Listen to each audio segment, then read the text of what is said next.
Megastar Shakib খানের upcoming cinema বরবাদ। আমি জানি তোমাদের মধ্যে এখন কমন প্রশ্ন, দিদি বরবাদের ফার্স্ট লুক কবে আসছে? খুব তাড়াতাড়ি আমরা পেয়ে যাব বরবাদের ফার্স্ট লুক, একটু ওয়েট করো। বরবাদের ফার্স্ট লুক পাবো, তারপরে ধীরে ধীরে বরবাদের তরফ থেকে অনেক কন্টেন্ট আসবে, আমাদের তরফ থেকে অনেক কন্টেন্ট তোমাদের কাছে প্রেজেন্ট করব। অনেক কিছু প্ল্যান করে রেখেছি আমরা বরবাদ নিয়ে। সত্যি বলতে কি, এই বরবাদ সিনেমাটার সঙ্গেও আমরা ওতপ্রোতভাবে জড়িত, আরো স্পেশালি জড়িত হয়ে গেছি যে 4 দিন আমরা বম্বেতে ছিলাম, পুরো টিমটার সঙ্গে ছিলাম, তো চোখের সামনে দেখে এসেছি টিমটা কিরকম পরিশ্রম করছে। ডিরেক্টর মেহেদী হাসান হৃদয় কতটা পরিশ্রম করছেন, মাথার ঘাম পায়ে ফেলে একটা সিনেমাকে ভালো তৈরি করার জন্য যা যা করার দরকার তিনি সবটা করছেন, আর তাকে সাহায্য করছেন প্রযোজক।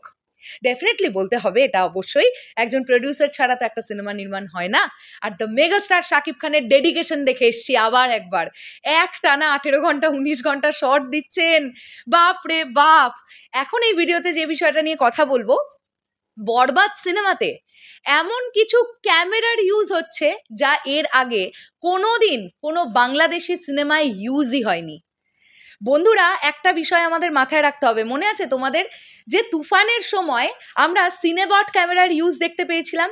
তোমাদের মনে আছে লাগে উড়াধুরার সেই শটটা, যেখানে একবার ক্যামেরাটা সাকিব ভাইয়ার ফেসের এখানে চলে আসছে, আবার একদম সাইড হয়ে ওপরের দিকে চলে যাচ্ছে? সিনেবট ক্যামেরার ইউজ আমরা দেখতে পেয়েছিলাম। এছাড়াও আমরা জানতে পেরেছিলাম দরদ সিনেমায় ফ্যান্টম ক্যামেরার ইউজ করা হয়েছে, সেই সময় আমরা জানতে পেরেছিলাম এবং আমি দেখেও এসেছিলাম গিয়ে, বেনারসে ফ্যান্টমে শ্যুট হচ্ছে দরদ। এখন কথাটা হচ্ছে, তাহলে এই ক্যামেরাগুলোর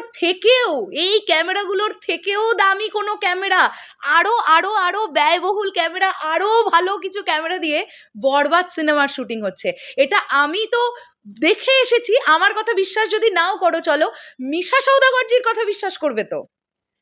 মিশা সওদাগর রিসেন্টলি একটি ইন্টারভিউতে তিনি বলেছেন যে বরবাদ সিনেমাটা বাংলাদেশের এখনো পর্যন্ত সবচাইতে ব্যয়বহুল সিনেমা। শুধু এটা নয়, বরবাদ সিনেমাতে এমন কিছু ক্যামেরার ইউজ হচ্ছে যা এর আগে কোনো বাংলাদেশি ফিল্মে ইউজ হয়নি। তার মানে বুঝতে পারছো আমরা যে আউটপুটটা দেখতে চলেছি সেটা কতটা ভালো।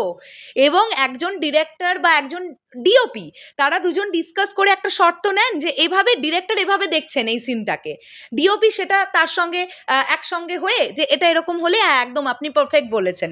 বা কোনো সময় এরকমও হয়, ডিরেক্টর একভাবে দেখছেন সিনটা, ডিওপি আর একভাবে দেখছেন সিনটা।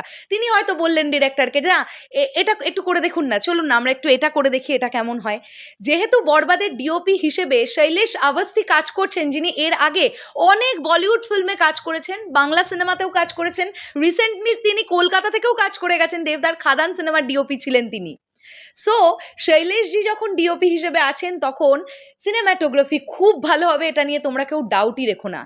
একজন সিনেমাটোগ্রাফি করবেন, তার কাছে যদি প্রচণ্ড ব্যয়বহুল হাই ডেফিনেশনের কিছু ক্যামেরাস থাকে, তাহলে সেই ব্যাপারটা আরও অনেক অনেক অনেক পজিটিভ হয়ে ওঠে।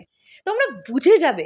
দেখো না, ব্রুটালিটি ভাই, ওই লেভেলের অ্যাকশন, ওই লেভেলের ভায়োলেন্স, ওই লেভেলের ব্রুটালিটি শ্যুট করতে গেলে ব্যয়বহুল ক্যামেরা দরকার হয় ভাই, না হলে দর্শকরা তো সেই ফিলটা পাবে না। আমি এই ব্যাপারটা থেকেই একটা রিকোয়েস্ট এই ভিডিও থেকেই করতে চাই বাংলাদেশের বেশ কিছু সিঙ্গেল স্ক্রিনের হল মালিকদের।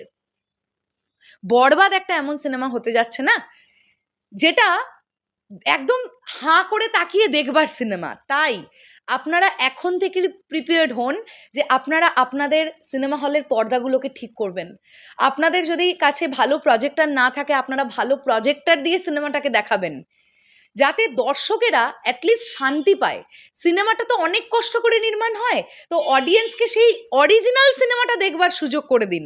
মানে এমন যেন না হয় একটা কোনো সিনের কালার গ্রেডিং হয়েছে ব্লুইশ টোন, সেটা যখন আপনার সিনেমা হলে দর্শক দেখতে গেছে এতটাই খারাপ স্ক্রিনের অবস্থা, সেটা লাগছে একটা হোয়াইটিশ টোন, এরকম যেন না হয়, মানে নীলচে থেকে সাদাটে হয়ে গেল। বিষয়টা কিন্তু তাহলে ভালো হবে না।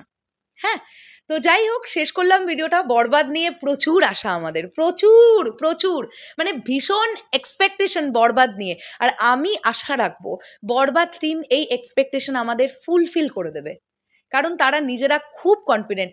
রিসেন্টলি তোমরা ফারজানা সান দিদির ইন্টারভিউ শুনলে তো, তোমরা ফিল করতে পেরেছো তো যে বম্বেতে কিভাবে শ্যুট হয়েছে বরবাদের? যারা এখনো দেখোনি দেখে ফেলতে পারো, জাস্ট গতকালই আমরা আপলোড করেছি ফারজানা সান দিদির সঙ্গে ইন্টারভিউটা। কস্টিউম ডিজাইনার ফারজানা সান, যিনি সাকিব ভাইয়ার কস্টিউম করছেন বরবাদে এবং তুফানেও করেছিলেন। শেষ করলাম ভিডিওটা। আসছি আবার খুব শিগগিরই নতুন কোনো ভিডিও নিয়ে। তাহলে এখনের জন্যে টাটা।